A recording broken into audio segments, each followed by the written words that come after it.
Oh no. We're no longer live, man. All right, well, I guess the show ended there. Oh no.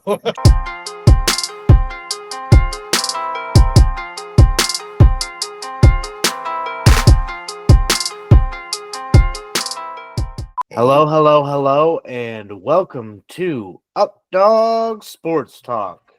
My name is Matt Miller, and joining me today is Justin McGovern. What's up, dude? What is up? It is that time of year. We are approaching the Super Bowl. What do we think about it? And we have to ask the question: are the refs going to cheat for the Chiefs in this game? Yes. I think at this point, actually, you know what? I'll share that thought in a second. So here at Updog, we're also going to talk about Myles Garrett and the Luka Lakers trade. Here at Updog Sports Talk, we pride ourselves in standing up for the little guy, which is why we're going over this topic today. And ESPN and the mainstream media outlets talk about the same three things over and over again. And seems like they're doing it again for the Chiefs. So, with that being said, we are here to talk Super Bowl. Yeah. There's only one game left, Justin. Yeah.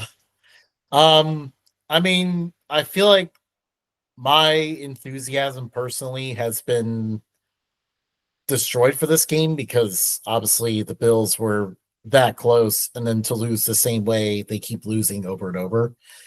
It's made it hard to get excited for the Super Bowl, to be honest. It doesn't feel like a Super Bowl Sunday. It kind of just feels like another Sunday. Yeah. I'm looking more forward to Daytona 500 Sunday than I am Super Bowl. Oh yes, NASCAR Sunday, but that's upcoming.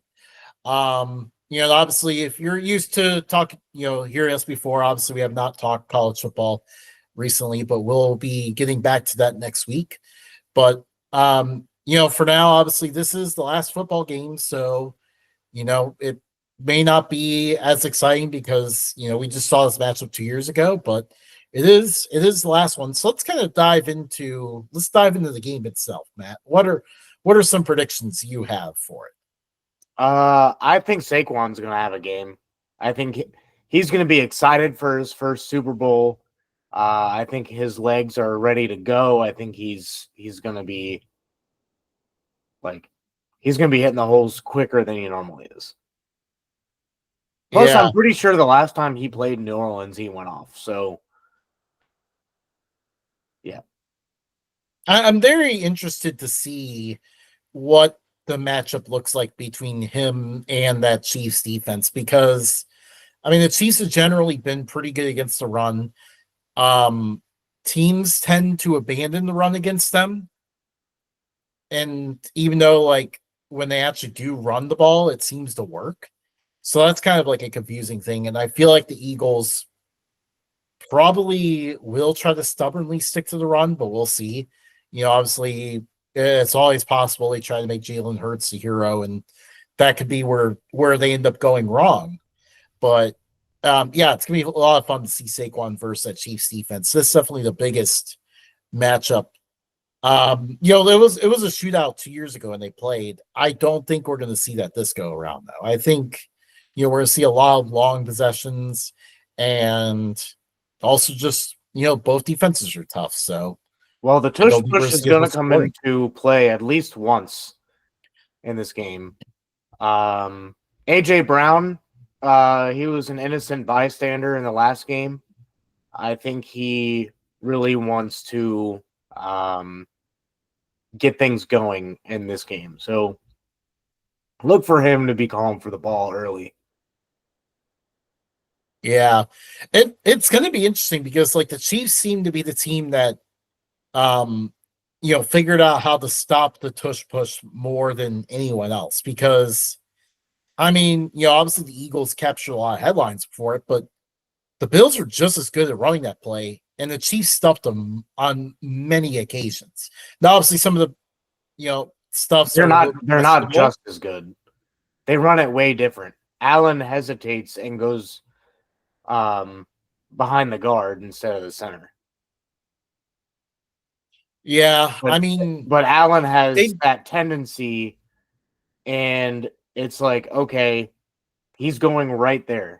That's where he's gonna go. Make sure he doesn't go there. That's what the Chiefs were good at stopping.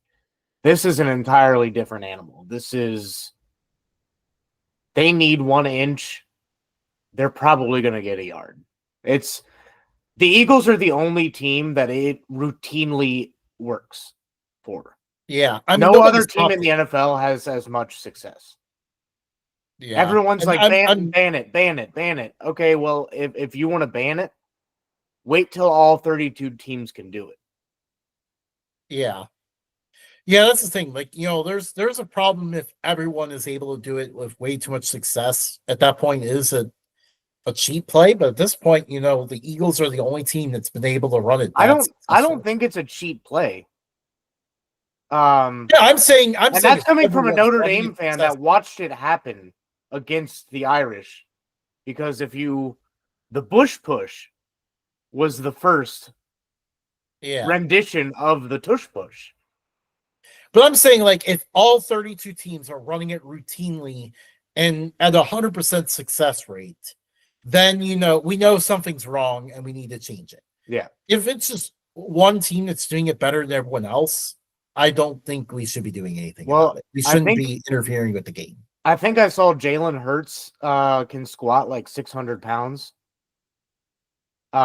When you have a quarterback that can squat that much, he's got some thickness to his legs, and you have that offensive line that may be the only thing they practice on Tuesdays. We don't know, but they have to practice that quite often in order for that to work. So I think the tush push is going to be a big play. I think Saquon's going to be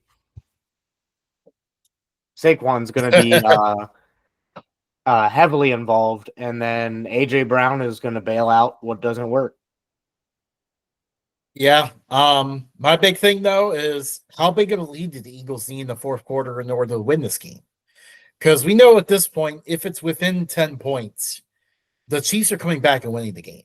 That's just going to happen. I would say 14 points to avoid too much ref interference, but 21 to be safe.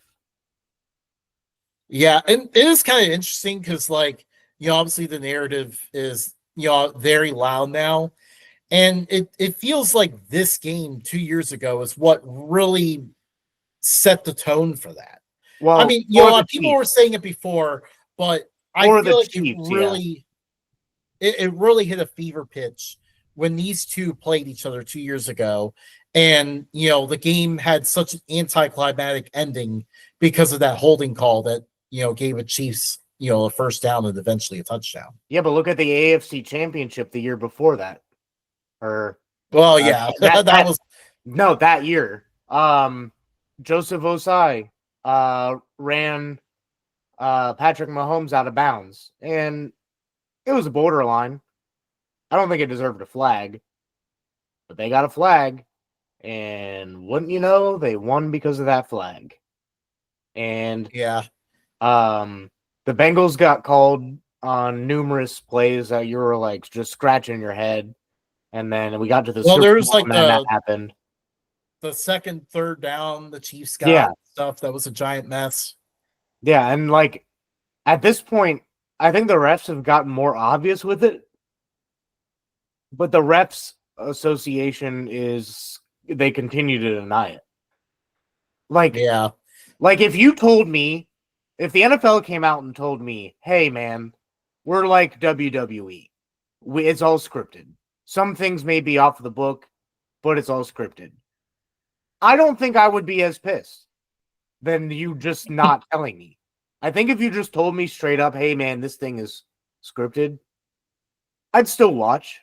You may lose a lot of viewers because of that, But WWE in the 90s, when everyone thought it was fake and knew it was fake, that was still a huge success. Why not? Yeah. Like, if you're blatantly going to do it, just admit it so we can get it over with. So we can be like, okay. And then, like, maybe sprinkle in other teams. Maybe not just have dominating dynasties. Maybe you rig it for parity.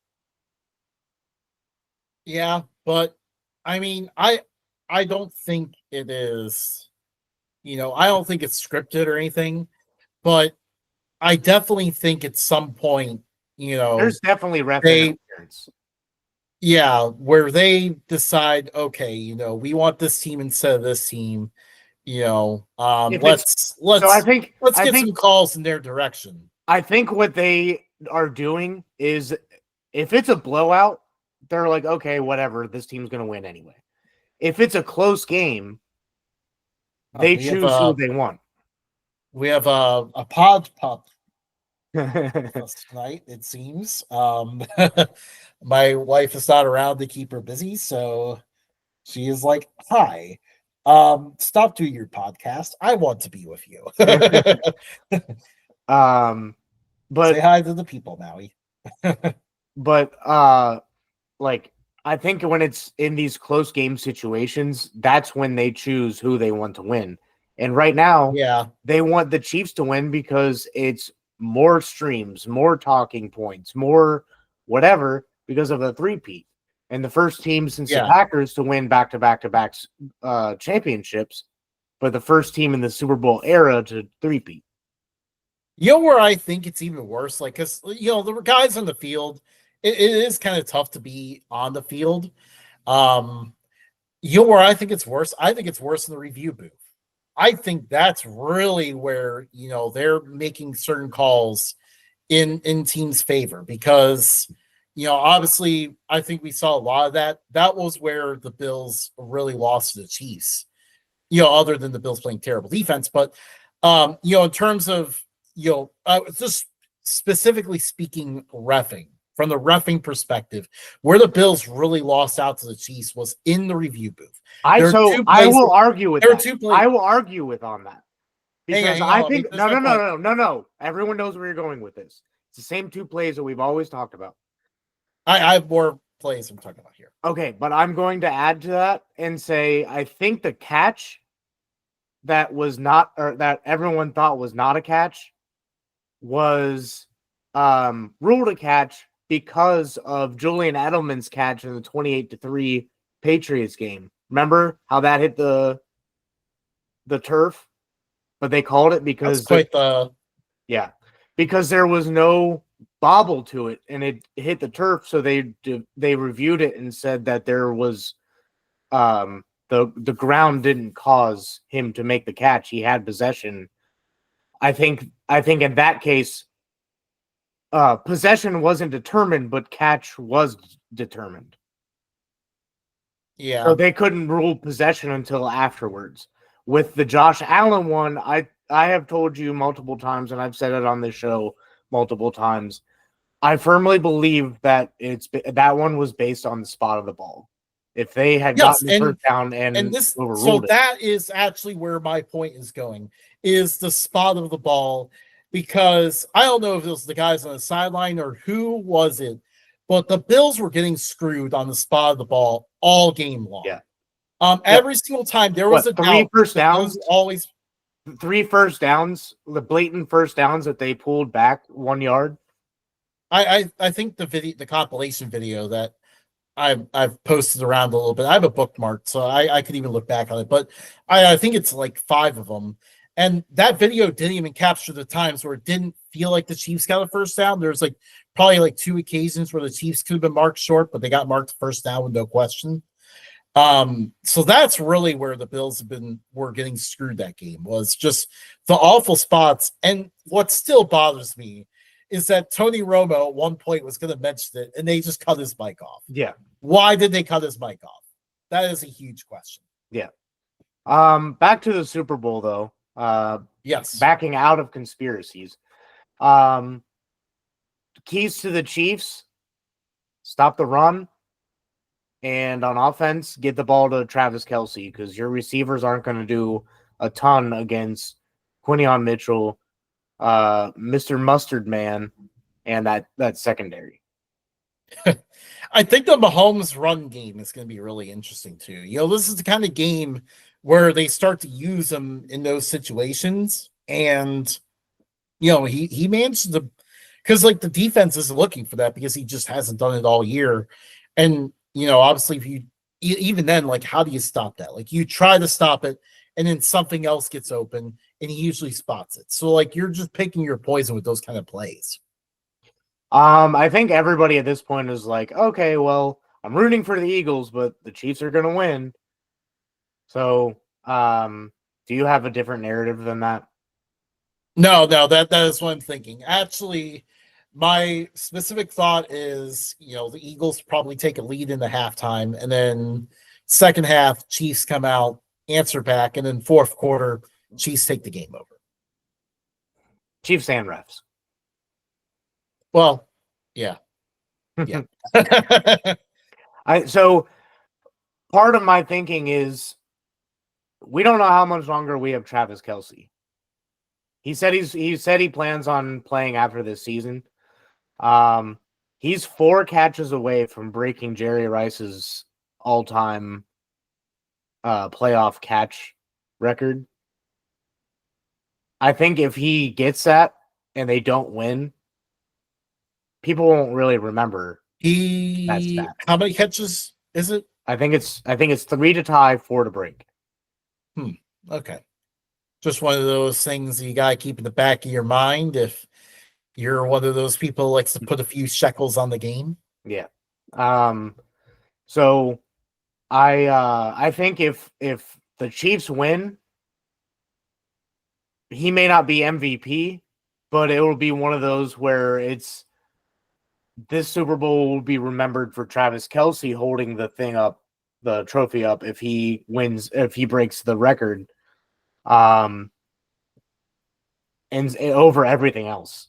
And because if like I said 2 seconds ago, if he breaks that and the Eagles win, no one's really going to remember that. People are like, "Oh yeah, Travis Kelce did break that."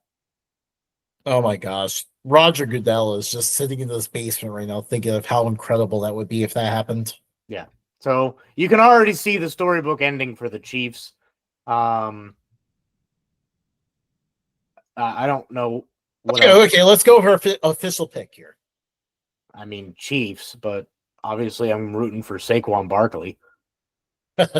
Okay. I was wondering where you would go because, like, the way you kind of opened up the preview, like, it kind of sounded like you were thinking Eagles.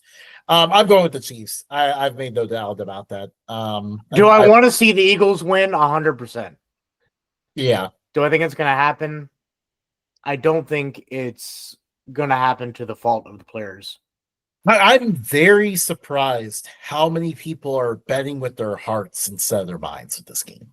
Oh, yeah. Because I believe it's been like, I think it's at least like 70% of the bets are on the Eagles. I would probably put, does that mean the money line is like plus like 200 for the Chiefs then?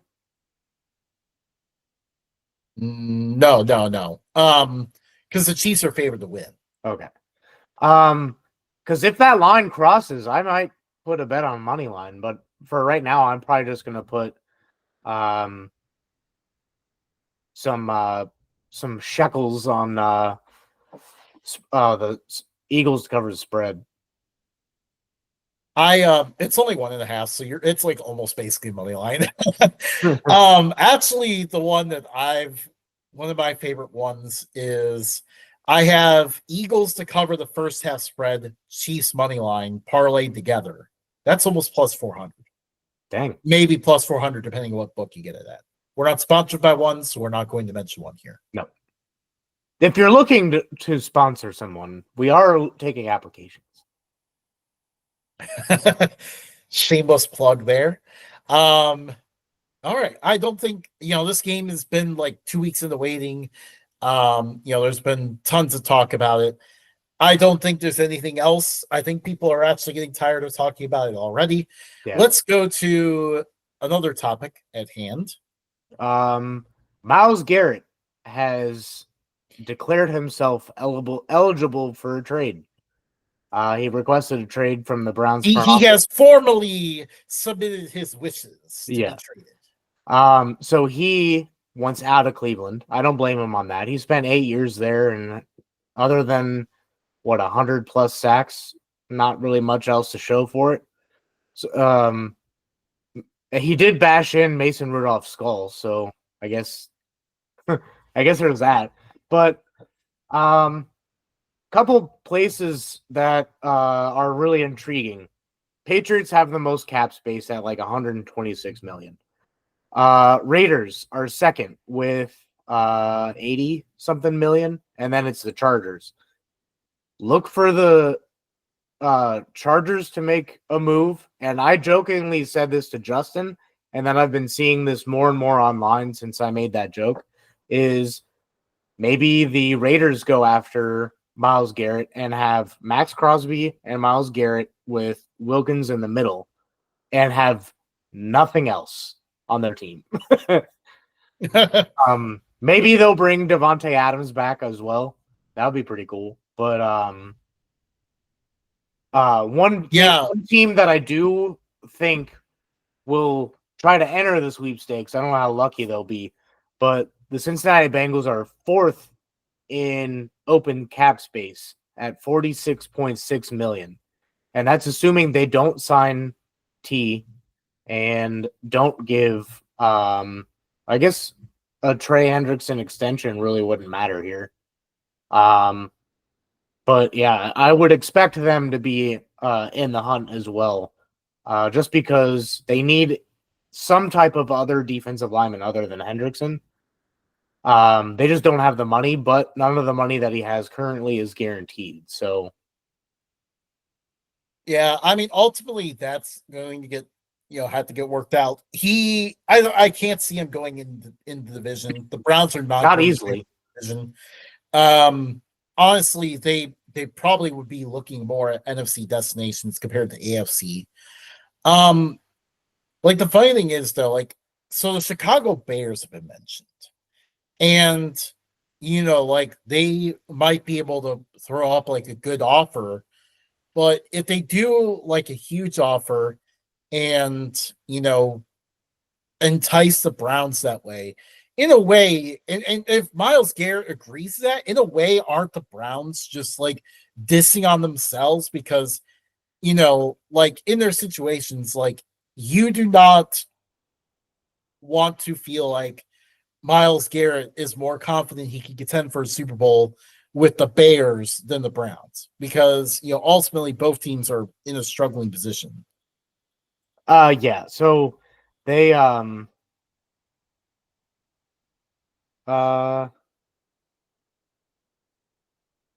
I guess there's a few other teams in there. I don't remember what I don't know what the graphic was saying, but Commanders are third with 82 million in cap.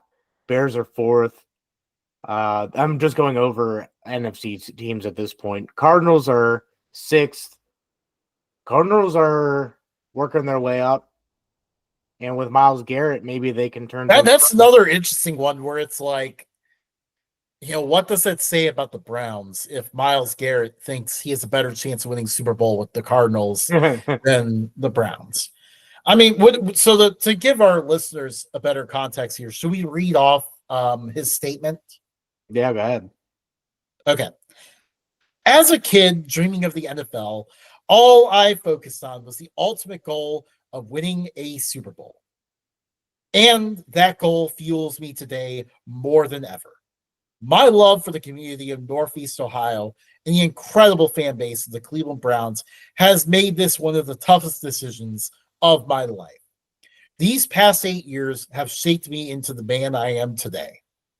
While I've loved calling the city home, my desire to win and compete on the biggest stages won't allow me to be complacent. The goal was never to go from Cleveland to Cancun. It has always been to compete for and win a Super Bowl. With that in mind, I have requested to be traded from the Cleveland Browns. Signed. All right. So we can pretty much narrow this list down to the Commanders, maybe Vikings, depending on how he's that the Lions, the Bengals, depending on how he sees that, the Niners, depending on how he sees that, the Packers. Now, I we're think, starting to get a little thin on cap space, but yeah, the Packers would be intriguing if they could find a way to make the move. I mean, I think Garrett would be fine going to the Bengals. He would love to be on the same team as Joe Burrow. But again, I just can't see the Browns making this trade within the division. They have probably already ruled out. Well, we'll talk about more what the Browns are thinking in a little bit, but they are absolutely 100% ruling out the Bengals, Ravens, and Steelers.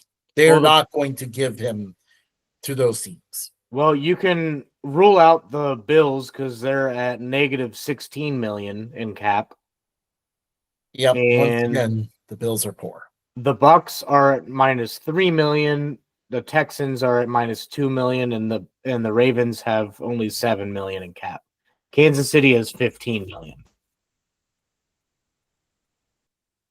So do with those numbers with what you want, but we will speculate that the earlier teams will probably be in better position than the latter. So finally, Matt, what is your final prediction? For Myles Garrett? Yep. I think he goes to Detroit. Mine is I don't think he gets traded. The Browns have already said they have no intention to trade him.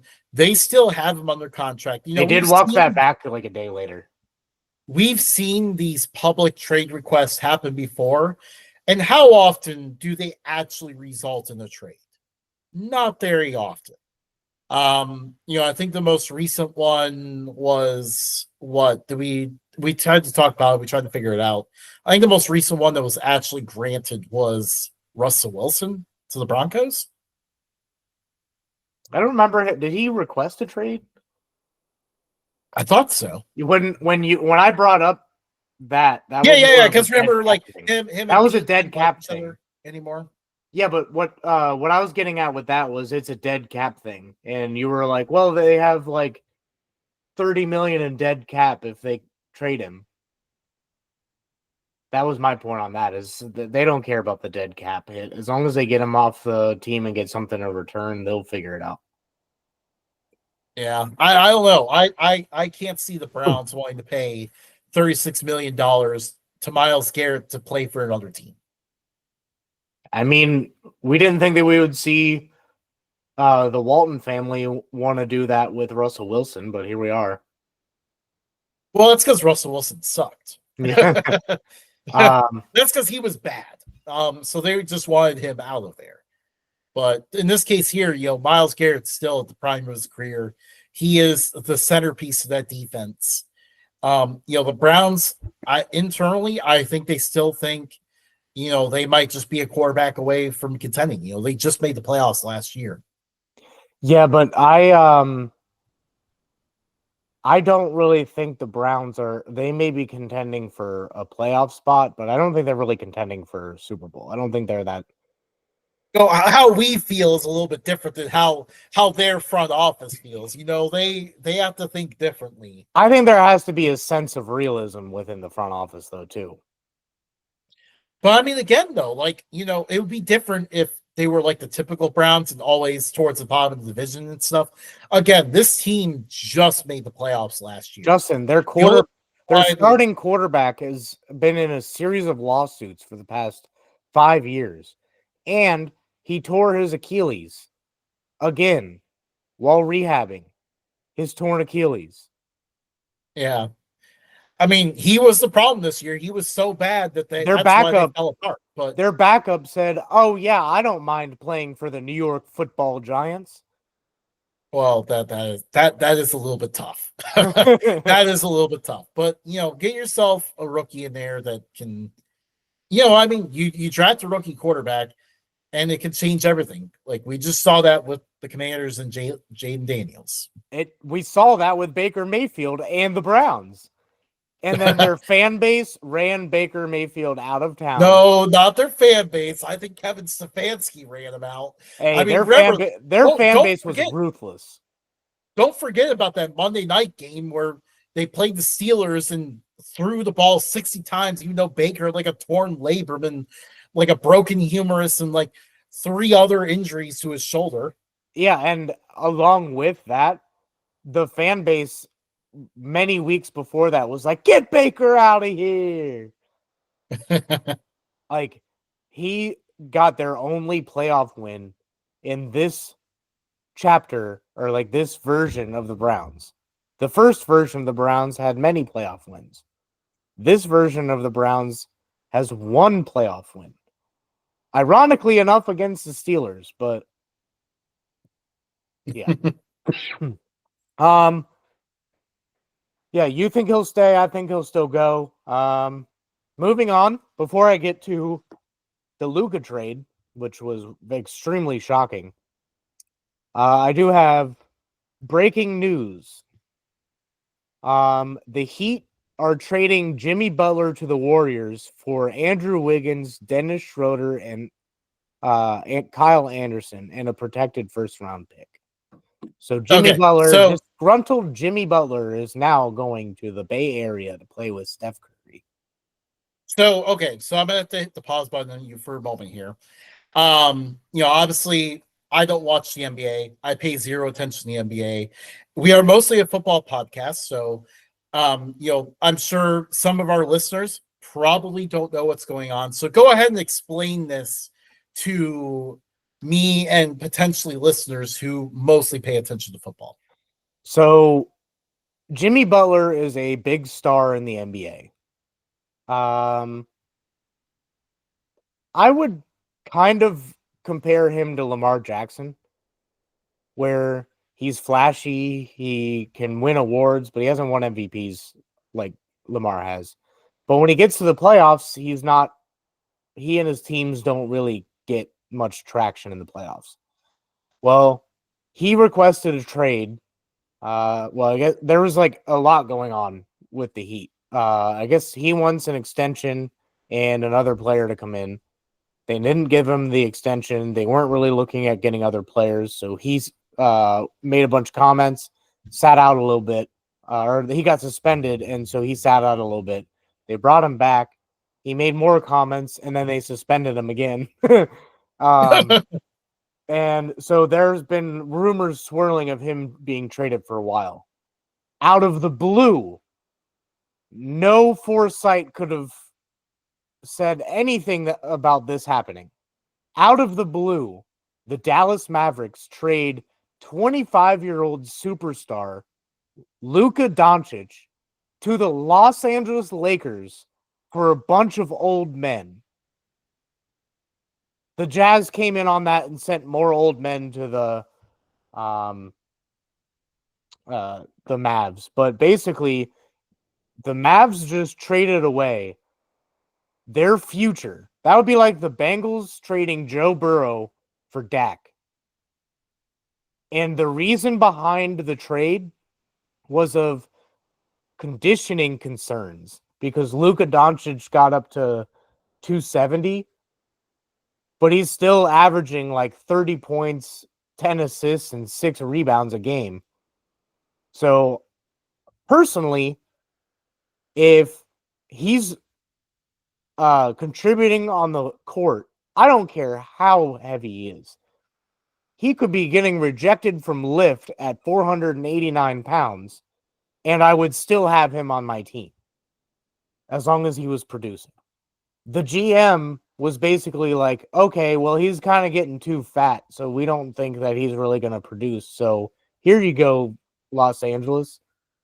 So now LeBron has a young superstar to try to go deep into the playoffs with.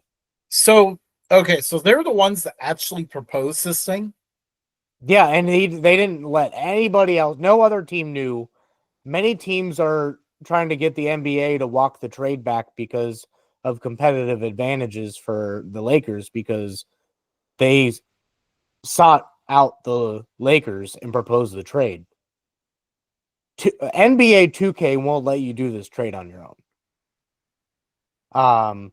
So basically, Luka Doncic got traded for Anthony Davis, and then Markieff Morris, and like another guy in his like 30s. But Anthony Davis got hurt a few nights before the trade, so he's out a week already, not playing for the Mavs. So But the Mavs don't have a bad roster. They still have Kyrie. Now they have AD, and they have a few other pieces to work with. So they'll probably be somewhat competitive over the next couple years. But after that, dude, they don't have much of a future outside of that. And they're not going to be winning championships with this roster. But the Lakers have a future with Luka Doncic. Eastern Europe is going to be Lakers fans now, or Nuggets fans, I guess, because of I can't think. Oh, I can't think of his name. I don't know why I'm blanking. he's like Jokic. He's a center for the Nuggets. He's like Doncic is like a top 5 player in the NBA, just FYI. So okay. it was absolutely shocking to see this trade. And nobody thought it was real at first. And then everybody started the news. The main thing I saw was a lot of people seem to think that the person that tweeted it out got hacked. Yeah. And that's how ridiculous of a trade it is. I can't imagine that the Mavs GM is going to be a GM much longer. And I think he just traded away his chance at ever being GM again. Yeah, I would say so. Like, if you're not in it to win it, then what are you doing? Yeah. So, yeah, that's NBA news. A couple other trades that happened. De'Aaron Fox. So many of you may remember him from his Kentucky days. He got traded to the Spurs to team up with Victor Wembanyama. So now you have a superstar point guard and a superstar center. So the Spurs will be pretty good for a while. Mavs fans, if you're looking for a team, swallow your pride. Be a Spurs fan. Oh my. Got anything else to add, Justin? Nope. That was definitely. I don't understand why teams do that.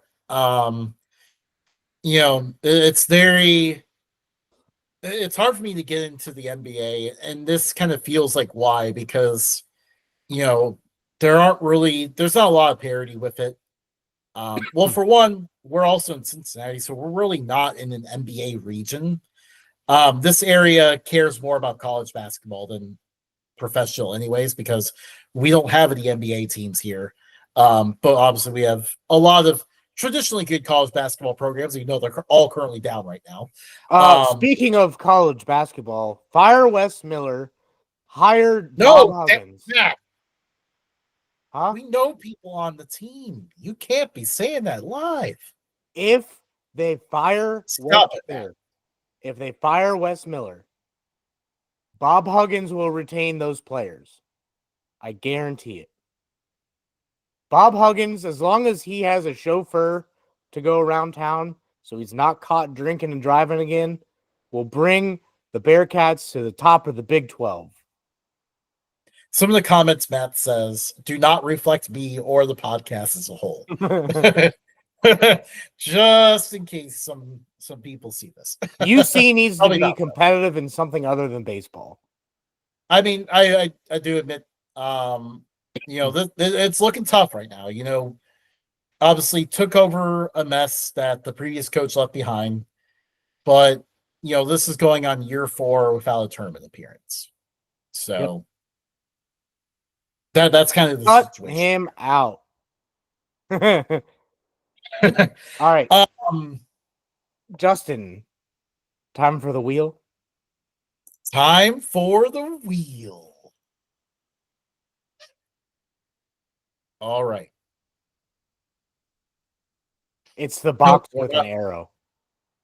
Yes, I know. I'm aware of that. I've shared many times on this. But once again, it is not working. It's not. I'm not having any problems. Wait, I'm able to steal it if you share. Oh no. We're no longer live, man.